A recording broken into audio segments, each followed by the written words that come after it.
se o teu inimigo tiver fome, dá-lhe de comer. E se ele tiver sede, dá-lhe de beber. Porque fazendo assim, amontoarás brasas sobre a tua cabeça. Esse texto, muita gente, quando lê, não consegue entender essa expressão do que seria brasas de fogo sobre a sua cabeça. E eu quero trazer aqui para você 3 interpretações do que seria essas brasas de fogo sobre a cabeça, e eu vou te mostrar das 3 qual que eu acredito, tá certo?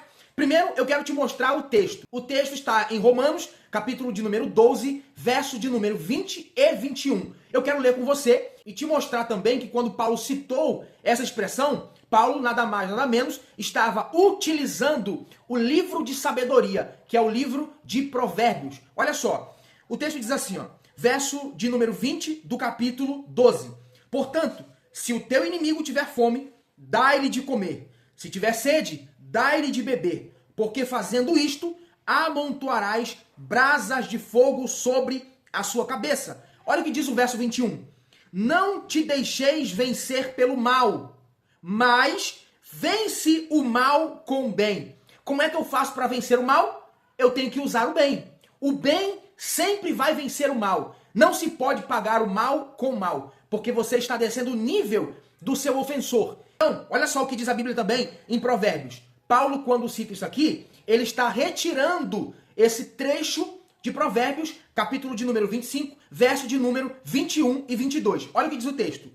Se o que te aborrece tiver fome, dá-lhe pão para comer. E se tiver sede, dá-lhe água para beber. Porque assim brasas lhe amontoarás sobre a cabeça. E o Senhor te pagará. Então vamos lá. O que seria essa expressão brasas sobre a sua cabeça? Eu disse que tem 3 interpretações a respeito desse texto. Na verdade, existem outras interpretações, mas as 3 mais comuns é essas que eu vou te falar agora. Então vamos lá. A primeira interpretação é o seguinte: aumentar a culpa dele diante de Deus. Amontoar brasa sobre a cabeça indica que quando você faz o bem para aquele que te fez o mal, essas brasas aqui representam juízos sobre a sua cabeça. Então, por isso que vai aumentar a culpa dela diante de Deus. Então, essa é a primeira interpretação que fala a respeito de juízos. Brasas no sentido de juízo.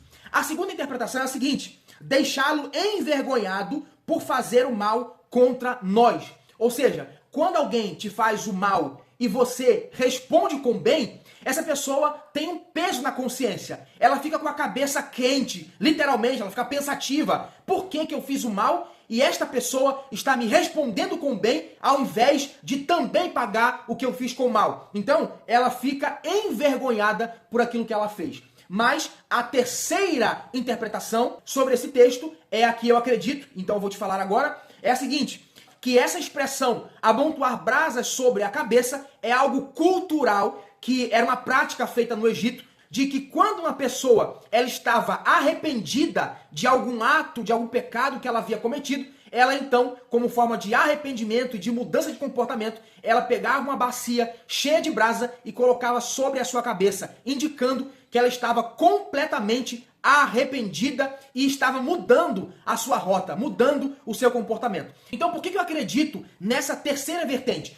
Porque o texto de Romanos capítulo 12 vai dizer no final o seguinte: não te deixe vencer pelo mal, mas vence o mal com o bem. Ou seja, isso é uma forma de levar a pessoa ao arrependimento. Quando você faz o bem para alguém que te feriu, quando você faz o bem para alguém que está te fazendo mal, para alguém que está querendo tirar a sua paz, para alguém que está querendo te prejudicar em alguma coisa, você fazendo o bem, você está levando esta pessoa ao arrependimento. Então, por isso que eu acredito que essa terceira interpretação é a mais correta, porque quando Salomão ele escreve Provérbios capítulo 25, que é o texto que Paulo utiliza, provavelmente ele tinha em mente essa prática cultural que acontecia no Egito. Então, por isso eu acredito que amontoar brasa sobre a cabeça indica quando você faz o bem, você leva aquela pessoa ao arrependimento, tá certo? Então essa é a minha interpretação. Eu não sei qual das 3 interpretações fazem mais sentido para você, mas eu queria que você deixasse aqui nos comentários se você adere a uma dessas 3 interpretações ou se você entende de uma outra forma. Eu queria que você deixasse aqui nos comentários aquilo que você pensa em relação a esse texto, tá certo? Que Deus abençoe você, a sua casa e a sua família. E eu espero que esse conteúdo tenha te ajudado de alguma forma. Deixa aqui o seu comentário, curte, comente e compartilhe. E se você não me segue, já me segue aqui para mais vídeos como esse, tá certo? Um abraço, Deus abençoe você.